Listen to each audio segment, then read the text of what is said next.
ने इन टापुओं को दुनिया के पहले नक्शे में जगह दी और नाम रखा एग्डेमोन, एक ग्रीक गॉड एगेमेम्नॉन के नाम पर, जो भाग्य का प्रतीक है।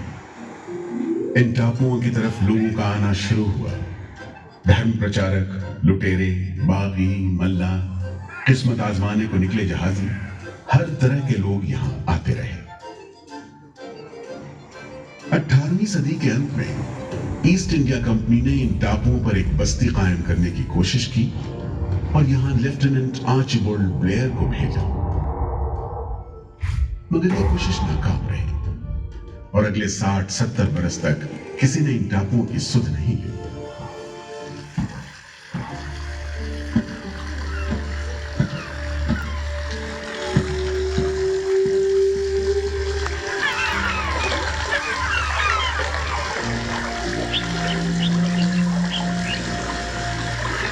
प्राकृतिक खूबसूरती और शांत समुद्र के बीच जिंदगी की खामोश लहरें उठती और बैठ जाती।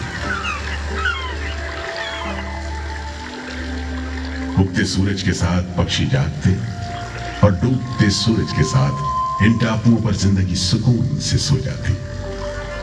कि तभी भारत का पहला स्वाधीनता संग्राम यानी 1857 की आजादी की लड़ाई।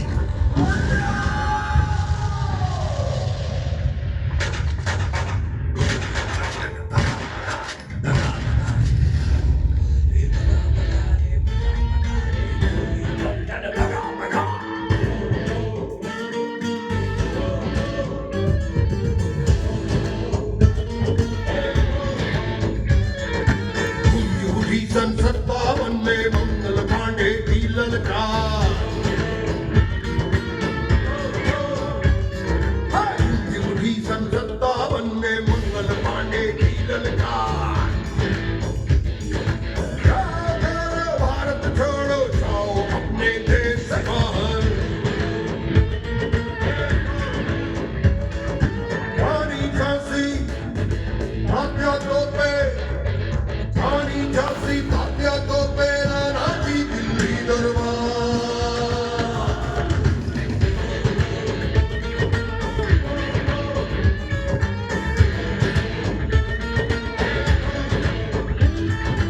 अंग्रेजों को मार भगाया सबने मिलकर किया करार, बाकी पलटन अंग्रेजों की एक बागियों की तलवार।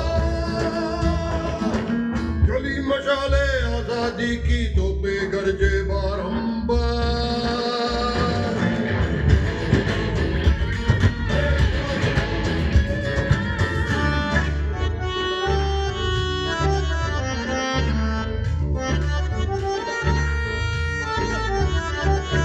लोहे से लोहा बजता था, मची हुई थी चीख पुकार। लोहे से लोहा बजता था, मची हुई थी चीख पुकार। सुनो कंपनी वालों सुन लो, सुनो कंपनी वालों सुन लो, नहीं सहेंगे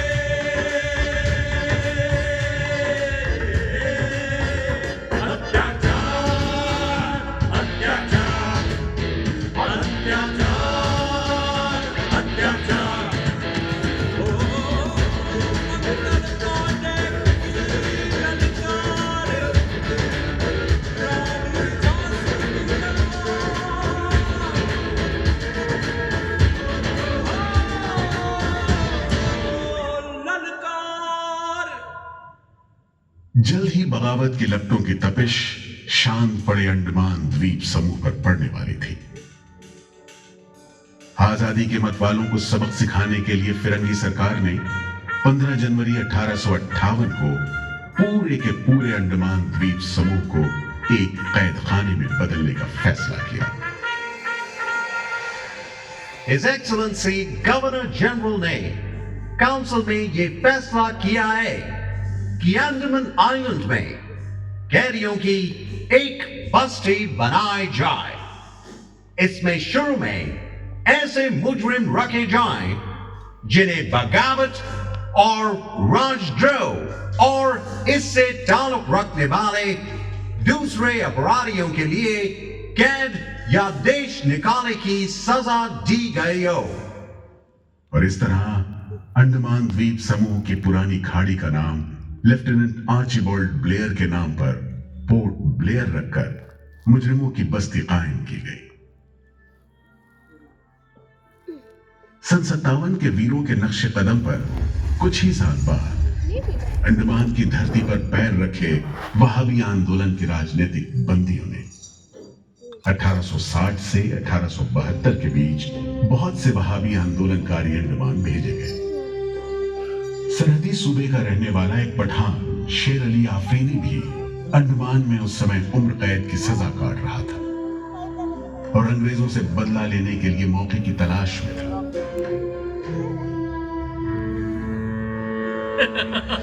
क्यों है शेर अली, तुम इस भीड़ भाड़ में कैसे? ओए, हम सुना है फिरंगी का लाट साहब इधर आता है। हम भी देखने आया है जुल्म करने वाले का सरदार कैसा दिखता है।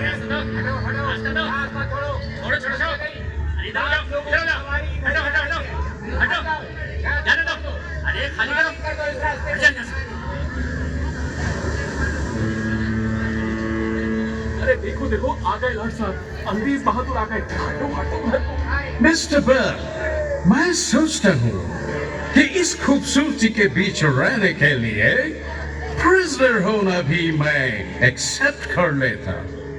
Yes, indeed. Just look how beautiful this place is. ये प्रिजनर लोग इस खूबसूरती को नहीं देखते, वरना इस टापू को प्रिजन नहीं स्वर्ग समझते। यस सर, आप ठीक कहते हैं। इधर आइए प्लीज। हम तुमको खत्म कर देगा फिरंगी जालिम। कैदियों के साथ तुम लोग जो हैवानी सलूक करता है, हम बर्दाश्त नहीं करेगा। अरे ये शेर अली है, सजा याफ्ता कैदी, सजा में रियायत पाकर नाई की दुकान चलाता है। जैसा कि होना था, शेर अली को फांसी हो गई।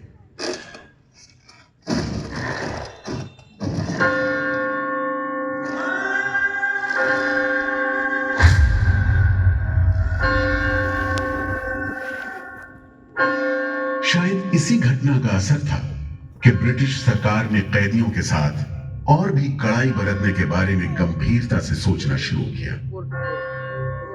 नतीजे के तौर पर सन 1896 में पोर्ट ब्लेयर की खौफनाक सेलुलर जेल का काम चीफ कमिश्नर केविन और इंजीनियर मैक्विन की निगरानी में शुरू हुआ।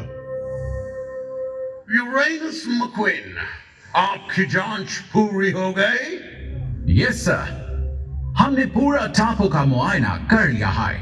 तो आपके हिसाब से जेल कहाँ बनेगी? मेरा राय में जेल इसी जगह बने तो अच्छा रहेगा सर। इस पहाड़ी पर? यस सर, हम इस पहाड़ी को ईस्ट का तरफ ऊपर से काटकर समुद्र से 60 फीट की ऊंचाई पर मैदान बना देगा। इससे दो फायदा होगा, जेल के लिए जगह निकलेगा और पहाड़ी काटने से जो मिट्टी निकलेगा उससे हम नीचे का दलदल को भरकर ऑफिसर्स के लिए टेनिस एंड क्रिकेट खेलने का मैदान, इवन जिमखाना क्लब भी बना सकता सर। तय हुआ कि 5 लाख रुपए की लागत से पोर्ट ब्लेयर की इस पहाड़ी पर जेल बनेगा। फॉरेन कारीगरों के अलावा 600 कैदियों को काम पर लगा दिया गया। इस जेल में एक वक्त में 700 कैदियों को बंद रखा जा सकता था। योजना के अनुसार जेल के बीचों बीच एक मीनार बनाई जानी थी, जिसकी 7 दिशाओं में 7 खंड किसी सितारे की भुजाओं की तरह निकले होंगे। हर खंड में 3 मंजिलें बनाई जानी थी और 7 खंड में कुल मिलाकर 698 कोठरियों का निर्माण होना था। ईंटों की ढुलाई के लिए ट्रेन की 5 मील लंबी पटरी बिछाई गई। इमारत बनाने के लिए ढेर सारे सामान बर्मा से मंगवाए गए। जेल को बनाने में कोई 3 करोड़ ईंटें इस्तेमाल की गई। इंसानी खून पसीने की तो कोई गिनती ही नहीं।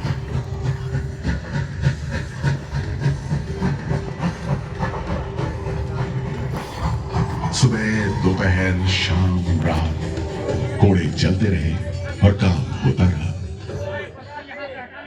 दीवारें उठनी शुरू हो गई। आखिरकार 10 साल बाद सन 1906 में यह विशालकाय जेल तैयार हुई और यहीं से अंडमान के इतिहास का सबसे काला दौर शुरू हुआ।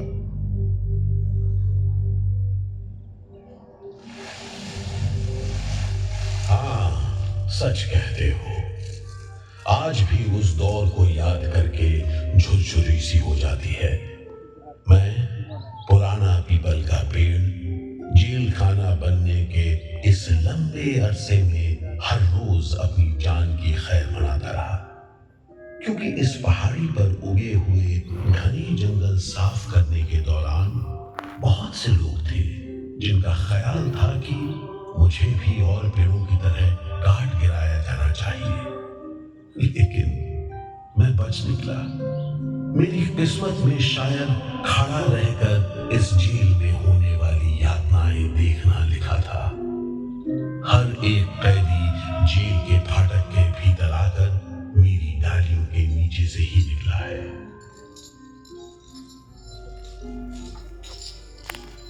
जैसे जैसे अंग्रेजी शासन के खिलाफ आजादी की मांग तेज हुई, ब्रिटिश सरकार ने सेलुलर जेल के फाटक हर छोटी बड़ी बात के लिए खोलने शुरू कर दिए। किसी ने पर्चा निकाला तो अंडमान जेल, किसी ने लेख लिखा तो अंडमान जेल। लेकिन जब आजादी की लौ दिल में जल रही हो तो लोगों को कब तक रोका जा सकता है? 20वीं सदी शुरू होते होते फिरंगी सरकार के खिलाफ जंग में तेजी आ गई।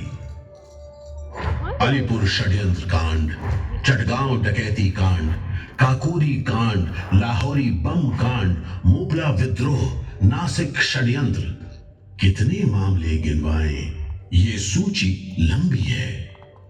लिहाजा एक नए किस्म के अभियुक्तों ने अंडमान की सेल्युलर जेल में कदम रखा। ये नई किस्म थी क्रांतिकारियों की। क्या शानदार लोग थे, मस्ती में झूमते गीत गाते जेल में कदम रख रहे थे, मानो जेल नहीं मंदिर जा रहे हो। आजादी के ये परवाने देश के कोने कोने से आए थे। सरफरोशी की तमन्ना अब हमारे दिल में है, देखना है जोर कितना बाजुए का दिल में है। वक्त आने दे बता देंगे तुझे आसमां, हम अभी से क्या बताएं क्या हमारे दिल में है। सोहन सिंह भतना हाजिर, मोतीलाल वर्मा हाजिर, पंडित परमानंद शास्त्री हाजिर है, बटुकेश्वर दत्त हाजिर, सचिंद्र नाथ सान्याल हाजिर, उल्लासकर दत्त हाजिर, पृथ्वी सिंह आजाद, पृथ्वी सिंह आजाद हाजिर। हर आदमी के दिल में स्वाधीनता की लौ जल रही थी। इस जोत को बुझाने का काम ब्रिटिश सरकार ने जिस अफसर को सौंपा वो था सेल्युलर जेल का जेलर डेविड बेरी। जमादार जी हुजूर। नया कैदी लोग आया? जी सरकार, सभी लाइन से खड़े हैं। ठीक है, सुनो, इनसे कह दो कि इस जगह पर हम शेर को पालतू बनाता है। तुम जेल का दीवार देखता है, जानता है इसको इतना नीचे क्यों बनाया? इधर से कोई भागने को नहीं सकता। यह सब तरफ 1000 माइल्स तक पानी है और ऊपर खुदा है, और तुम हमको देखता? हम इधर का खुदा है, डेविड बेरी। Get it? इस तरह कैदियों से ठसाठस भरी जेल की गंदी सीलन भरी बदबूदार हवा में कैदियों का बंदी जीवन शुरू होता है। बेड़ियों की आवाज, वार्डनों की गाली गलौज और मार खाते कैदियों की चीख पुकार से गूंजते कोठरियों का दम घुटी माहौल कड़े से कड़े इंसान को तोड़ने के लिए काफी था। लेकिन इन कोठरियों में ऐसे बंदी भी आए जिन्हें ये माहौल हताश करने की बजाय जुल्म का मुकाबला करने की प्रेरणा देता रहा।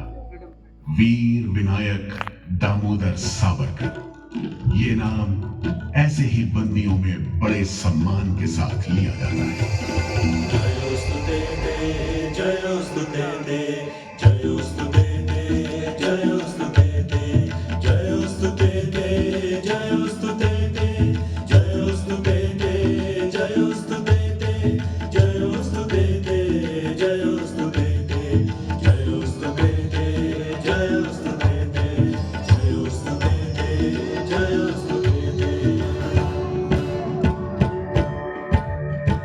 श्रीमहन मंगले शिवास्पदे शुभदे श्रीमहन मंगले शिवास्पदे शुभदे स्वतंत्रते भगवती पावनं यशोदां वन्दे जयोस्तुते ते जयोस्तुते ते जयोस्तुते ते जयोस्तुते ते